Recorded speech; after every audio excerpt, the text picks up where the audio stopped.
All right, let's get right into it. Today, we are laying out a blueprint for something absolutely essential: total household independence.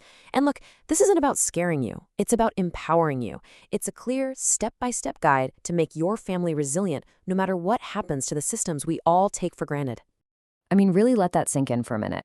The cash in your wallet, the numbers in your bank account, what if one day it was all just gone? Worthless. This isn't some Hollywood fantasy. The reality is, with the way things are in the world, a single shock to the system could trigger a full-blown economic collapse. So this isn't a hypothetical question. It's one we have to be ready to answer. So, here's our game plan for today. We're going to start by really understanding the threat. Then, we'll get into building your core stockpile of essentials. After that, we'll talk about the tools you need for real resilience. Then, the most important part, the human plan. And we'll wrap up with the simple first steps you can literally take today. Okay, section 1, the threat. To really prepare the right way, you've first got to understand what you're up against. And that means getting a handle on the very real risks of hyperinflation and a total supply chain collapse.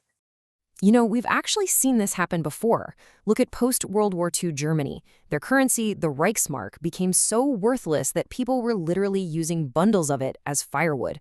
Now check this out. What the source material points to is how a single conflict at a place called the Strait of Hormuz, where a fifth of the world's oil passes through, could trigger the same thing. And the domino effect would be fast. Energy prices would explode, trucks would stop running, store shelves would be empty in days. And then comes hyperinflation, where your life savings become meaningless overnight. So that brings us to section 2, your core survival stockpile. This is the bedrock of your family's safety net. These are the absolute must-have essentials every single household needs to have tucked away.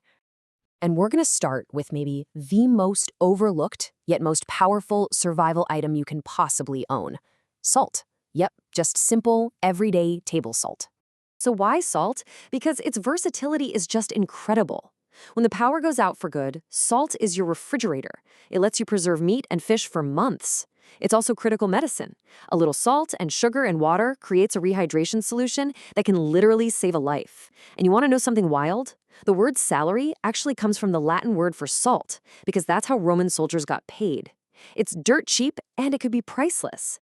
Next up, let's talk about what I call the power and information trio.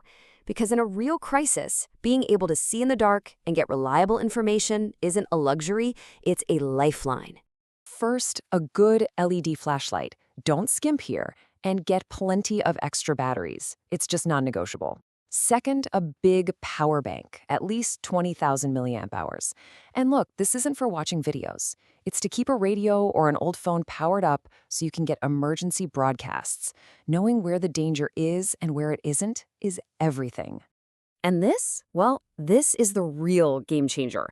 A power bank is great, but eventually it dies. A portable solar panel makes you your own power station. It gives you true energy independence. You can recharge your power bank and other devices over and over and over again, using nothing but free energy from the sun. All right, on to section 3, your tools for resilience. Now we're shifting gears. We're moving from things you just have to things that let you do. This is all about giving you the capability to build, to fix, and to secure your own world. It's about active self-reliance. So, essential item number 5 isn't something you eat or drink, it's something you use. We're talking about a solid set of manual hand tools. Because in a world where there are no repairmen and 911 isn't coming, guess what? You're the builder, you're the mechanic, you're your own security. Just think about it for a second. A simple hammer and some long screws can reinforce a door to keep people out. A handsaw can cut firewood to keep you warm or clear a fallen branch. These things work without electricity, without gas, without batteries. They're your ticket to keeping your shelter safe and functional when everything else has broken down. Okay, next up is your first aid kit and your medicine supply. And this one is huge. When the hospitals are overwhelmed and the pharmacies have been looted, a simple infected cut can turn deadly. You have to be ready to be your family's first responder. So your kit absolutely has to have stuff for wound care: antiseptics, gauze, bandages, the works. But here's the thing. The gear is only half of it. You need the skills. Find a local class on how to stop bleeding. Learn how to properly clean and dress a wound. And if anyone in your family needs prescription meds, getting a few months' supply should be your #1 priority. In a collapse scenario, basic antibiotics could literally be worth their weight in gold. This brings us to what is maybe the most fundamental truth of survival. You can last for weeks without food, but you've only got a few days, maybe less, without clean water. Making sure you have a safe way to drink is absolutely non-negotiable. Right. When the system fails, your tap will run dry, period. And any water you find out there, from a river, a lake, even rainwater, you have to assume it's contaminated. So you need a two-part solution. First, purification tablets. They're a quick chemical fix. And second, a good portable filter. These things can strain out all the nasty stuff from thousands of gallons of water. This is how you stop the waterborne diseases that have killed more people throughout history than all wars combined. And the last piece of our essential gear puzzle, reliable fire starters. The ability to make fire whenever you need it is one of the oldest and most critical survival skills humanity has ever developed. Fire does 3 things you just can't live without. It cooks your food, making it safe to eat. It boils your water, making it safe to drink. And it provides warmth, which can save your life. You need backups for your backups here. So yeah, stock up on hundreds of cheap lighters. But you also need to own a ferro rod. It's basically a little metal stick that will throw a super hot spark even if it's soaking wet. It will never run out of fuel, and it will never fail you. Okay, section 4. And I really need you to listen closely here, because this is, without a doubt, the most important part of this whole explainer. You can have all the gear in the world, but without the right strategy, it's useless. This is the human plan. It's the skills, the mindset, and the community that turns a pile of stuff into a real survival system. First, decentralize your supplies. Don't put everything in one big closet. Hide smaller, waterproof stashes all over the place, tucked into your attic insulation, hidden under floorboards, even buried in the backyard. Second, operational security, OPSEC. The golden rule is simple. Shut up about your preps. The guy you brag to today might be the guy kicking in your door tomorrow.